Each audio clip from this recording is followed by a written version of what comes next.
Reporter breaking. കൊച്ചിയിലെ spa തട്ടിപ്പിലെ ഞെട്ടിക്കുന്ന വിവരങ്ങൾ റിപ്പോർട്ടറിന്. പോലീസുകാരനെ ഭീഷണിപ്പെടുത്താൻ സ്പാ ജീവനക്കാരി രമ്യ കൊട്ടേഷൻ നൽകി. സുൽഫിക്കർ എന്നയാൾക്ക് കൊട്ടേഷൻ നൽകി എന്നാണ് രമ്യയുടെ മൊഴി. നിയമവിരുദ്ധ പ്രവർത്തനങ്ങൾ മറച്ചുവെക്കാനാണ് സ്പാ ജീവനക്കാരി രമ്യ SIയുമായി ബന്ധം സ്ഥാപിച്ചത് എന്നാണ് പോലീസിന്റെ നിഗമനം. SI ബൈജു അടങ്ങുന്ന സംഘം മുൻപും തട്ടിപ്പ് നടത്തിയിട്ടുണ്ടോ എന്നതിലും പരിശോധന തുടരുകയാണ്. ശരൺ ഉണ്ട് ഇപ്പോൾ ഈ സ്പാ സ്ഥലത്ത് നിന്നും. Sharan, good morning Sharan. ഈ സ്പാ ഇപ്പോൾ അടച്ചിട്ടിരിക്കുകയാണോ? ഈ രമ്യയും ഈ SIയും തേടുകയാണ് പോലീസ് എന്നാണ് ഞാൻ മനസ്സിലാക്കുന്നത്. ഇതിൽ നമ്മൾ കരുതിയത് പോലെയല്ല, കുറച്ചുകൂടി ആഴത്തിലുള്ള ഒരു കേസായിട്ട് ഇത് മാറുകയാണോ സ്പാ കേസ്? ഈ രമ്യ കൊട്ടേഷനൊക്കെ കൊടുത്തു എന്ന് കേൾക്കുന്നുണ്ടല്ലോ ശരൺ, എന്താണ് കൂടുതൽ വിവരങ്ങൾ? Good morning.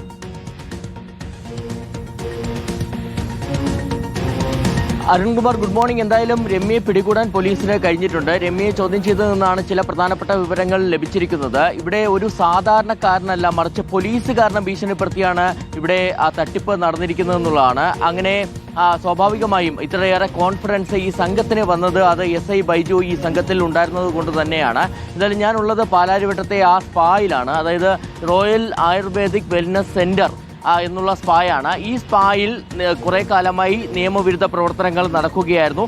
അത് മറച്ചു വയ്ക്കാൻ വേണ്ടിയാണ് ഇവിടുത്തെ ജീവനക്കാരിയായിരുന്ന രമ്യ SI ബൈജുവുമായിട്ട് ബന്ധം സ്ഥാപിച്ചത്. അങ്ങനെ പോലീസിന്റെ ഒരു സഹായമുണ്ടെന്നുണ്ടെങ്കിൽ ഈ കാര്യങ്ങളൊന്നും പുറത്തു വരില്ല എന്ന് അവർ വിചാരിച്ചിരുന്നു എന്നുള്ളൊരു നിഗമനത്തിലേക്കാണ് പോലീസ് എത്തിച്ചേർന്നിരിക്കുന്നത്. എന്തായാലും ഇതിൽ മറ്റൊരു പ്രധാനപ്പെട്ട കാര്യം, ഒരു കഥാപാത്രം കൂടി ഇപ്പോൾ ഈ കേസിലേക്ക് വരുന്നു എന്നുള്ളതാണ്. അത് സുൽഫിക്കർ എന്ന ആളാണ്. കഴിഞ്ഞ ദിവസം രമ്യയെ ചോദ്യം ചെയ്തപ്പോൾ രമ്യ പറഞ്ഞത് കൊട്ടേഷൻ, താനൊരു കൊട്ടേഷൻ നൽകിയിരുന്നു, ഇങ്ങനെ പോലീസുകാരനെ ഭീഷണിപ്പെടുത്താനായി കൊട്ടേഷൻ നൽകിയിരുന്നു, അത് സുൽഫിക്കർ എന്ന ആൾക്കാണ് നൽകിയിരുന്നത് എന്നുള്ളതാണ്. അപ്പോൾ ഈ സുൽഫിക്കറിന് രമ്യയുമായുള്ള ബന്ധം, ഒപ്പം തന്നെ SI ബൈജുവുമായുള്ള ബന്ധം, അങ്ങനെയുള്ള ആളുകളുമായിട്ടുള്ള സുൽഫിക്കറിന്റെ ബന്ധവും ഇയാൾ എവിടെയുള്ള ആണെന്ന് അടക്കം വ്യക്തത വരുത്താനുള്ള പരിശോധനകളിലേക്ക് കൂടി പോലീസ് കടക്കുകയും ചെയ്തിട്ടുണ്ട്. ഏതായാലും ഇപ്പോൾ SI ബൈജു അടങ്ങുന്ന സംഘം സമാനമായ തട്ടിപ്പ് നേരത്തെയും നടത്തിയിട്ടുണ്ടോ എന്നുള്ളതിലും പരിശോധന തുടരുകയാണ്. നമ്മൾ പോലീസുമായി ബന്ധപ്പെടുമ്പോൾ പോലീസ് പറയുന്നത് അക്കാര്യത്തിൽ ഒരു വ്യക്തത വന്നിട്ടില്ല എന്നുള്ളതാണ്. അതിനെ ബൈജുവിനെയും കസ്റ്റഡിയിൽ എടുക്കേണ്ടതുണ്ട്. നിലവിൽ ബൈജു കേരളത്തിലില്ല, കേരളത്തിന് പുറത്തേക്ക് പോയി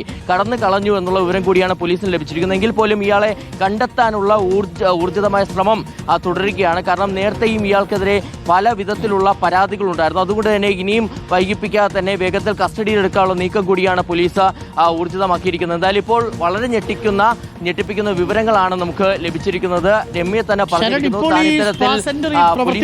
ഈ കേസിന് ശേഷം ഈ സ്പാ അടച്ചിട്ടിരിക്കുകയാണോ? ഈ രമ്യ മാത്രമേ ഉള്ളൂ അവിടുത്തെ നടത്തിപ്പുകാരിയായി?